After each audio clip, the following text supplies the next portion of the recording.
Dave Parody here, and in this video program I want to talk to you about how to create and deliver an effective web-based presentation. It doesn't matter whether you're using WebEx, GoToMeeting, Live Meeting, or some other online meeting service. If you haven't started to do web presentations, you probably will soon, because web presentations are growing dramatically in their number and in their importance for a number of reasons.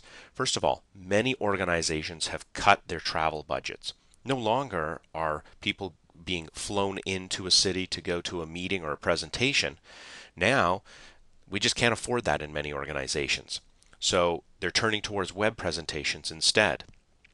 Another factor is that a lot of health scares are coming up. Health scares where people are saying, gee, I don't want to be with other people in a meeting, close quarters, because I might catch something. So what organizations are doing for risk management purposes is to say, gee, you know what? Why don't we do the meetings via a web and get the presentations done over the web instead?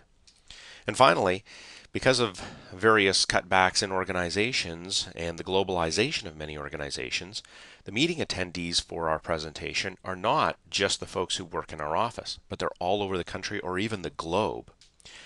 We're not going to fly all of those people in for presentations all the time. So more and more we're being asked to do presentations that span the globe. So for all of these reasons and many more, you're going to be starting to do web presentations more and more often.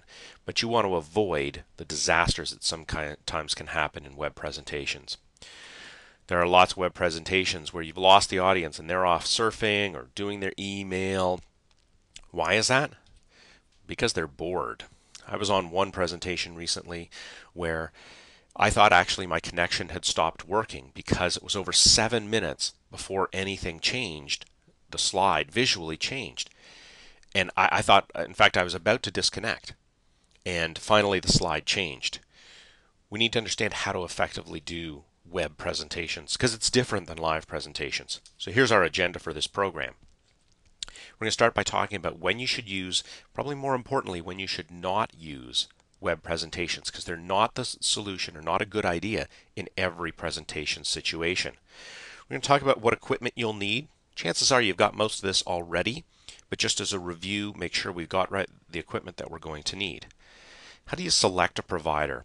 Or if your company has already selected a provider for you, they've got a corporate account with someone, how do you use that? How do you find the features that you're going to need to know about in order to make your presentation effective?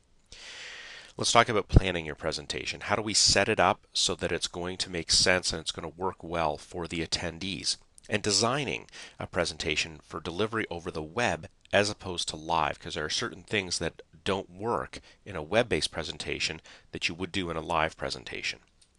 When you've got it all planned and designed, how do you prepare to make sure you've given yourself the best possible chance for this presentation to be successful? And then how to deliver a great web presentation. So let's get started with our first topic,